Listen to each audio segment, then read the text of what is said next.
नमस्कार। कभी सोचा है कि कॉन्फिडेंस सिर्फ कुछ लकी लोगों को ही नहीं मिलता, बल्कि इसके पीछे एक पूरा विज्ञान है।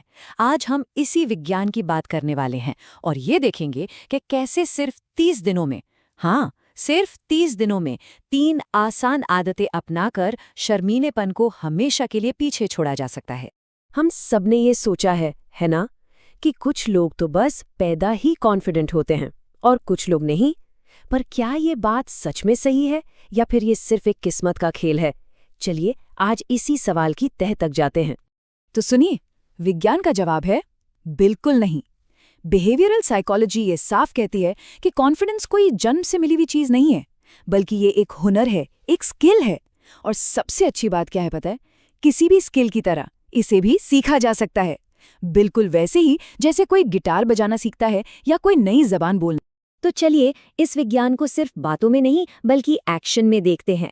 साइकोलॉजी पर आधारित 3 आदतों को लेकर एक 30 दिन का चैलेंज लिया गया और इसका मकसद बस एक था, ये पता लगाना कि क्या विज्ञान की मदद से एक शर्मीला इंसान भी एक कमाल का कॉन्फिडेंट स्पीकर बन सकता है।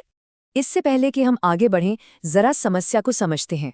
क्या आप जानते हैं कि लगभग 15 से 30% अडल्ट्स, मतलब हर 5 में से करीब करीब एक इंसान किसी मीटिंग में या लोगों के सामने बात करने से घबराता है? ये बहुत बड़ा नंबर है। ये दिखाता है कि ये फीलिंग कितनी कॉमन है।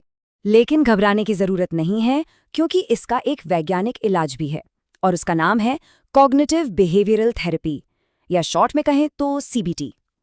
अब आसान भाषा में इसका मतलब ये है कि जिस चीज़ से डर लगता है ना, अगर उसे बार बार किया जाए तो हमारा दिमाग धीरे धीरे उस डर को मैनेज करना सीख जाता है।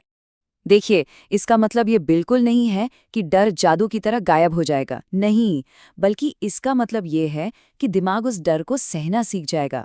ठीक वैसे ही जैसे जिम में वजन उठाने से मसल्स मजबूत होती हैं, वैसे ही बार बार प्रैक्टिस करने से डर पर हमारी पकड़ मजबूत हो जाती है। और बस यही हमारे 30 दिन के चैलेंज का सीक्रेट था। तो ये ट्रेनिंग आखिर काम कैसे करती है?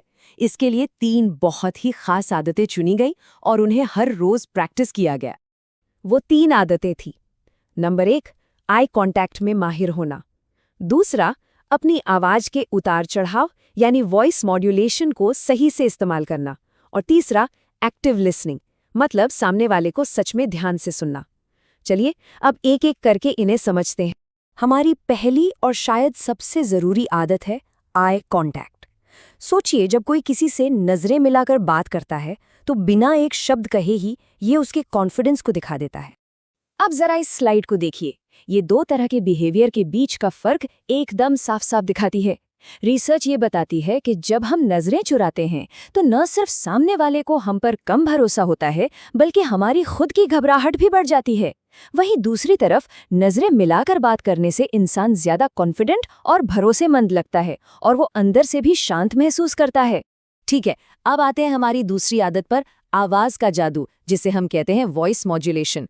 हमेशा याद रखिए, हम क्या कह रहे हैं ये जितना जरूरी है, उतना ही जरूरी ये भी है कि हम उसे कैसे कह रहे हैं।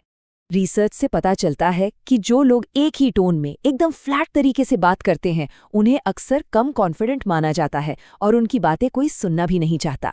लेकिन जो लोग अपनी आवाज में उतार चढ़ाव, सही स्पीड और पॉजेस का इस्तेमाल करते हैं, उनकी बातें ज्यादा दिलचस्प लगती हैं और लोगों को लंबे समय तक याद भी रहती हैं। और अब हमारी तीसरी और शायद सबसे हैरान करने वाली आदत, एक्टिव लिसनिंग, मतलब ध्यान से सुनना। अब मन में सवाल आ रहा होगा कि भाई, अच्छा बोलने के लिए अच्छा सुनना क्यों जरूरी है? इसके पीछे एक बहुत ही दिलचस्प साइकोलॉजी काम करती है। एक्टिव लिसनिंग बस एक काम करती है, ये हमारे दिमाग का फोकस बदल देती है। ये सोचने के बजाय कि अरे मैं कैसा बोल रहा हूँ, हमारा ध्यान इस पर चला जाता है कि सामने वाला आखिर कह क्या रहा है। और बस यही छोटा सा बदलाव हमें खुद को जज करने से रोकता है और बातचीत में पूरी तरह इन्वॉल्व होने में मदद करता है। मशहूर साइकोलॉजिस्ट कार्ल रॉजर्स ने कहा था कि जब हम किसी को सच में ध्यान से सुनते हैं तो उस बातचीत में एक सेफ्टी का माहौल बन जाता है। इससे सोशल एंजाइटी कम होती है और जानते हैं क्या होता है? कॉन्फिडेंस अपने आप नेचुरली बढ़ने लगता है। तो 30 दिनों तक इन 3 आदतों को प्रैक्टिस करने के बाद आखिर हुआ क्या? क्या नतीजा निकला और इसके पीछे का साइंस क्या है? चलिए अब ये जानते हैं।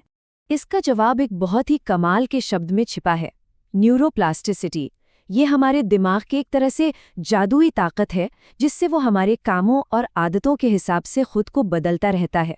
मतलब जब भी हम कोई नई आदत अपनाते हैं तो हमारा दिमाग असल में नए रास्ते बना रहा होता है।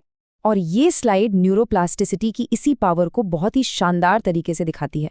देखिए, पहले दिन इन आदतों को अपनाने में बहुत बहुत ज्यादा मेहनत लगी।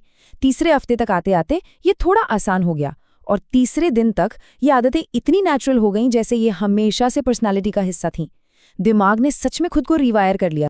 तो इस पूरे एक्सपेरिमेंट से सबसे बड़ी सीख क्या मिलती है? वो ये है कि कॉन्फिडेंस कोई मंजिल नहीं है जहां हमें पहुंचना है। नहीं, ये एक सफर है, एक प्रैक्टिस है। और हाँ, ये याद रखना बहुत जरूरी है कि ये सफर हमेशा सीधा नहीं होता।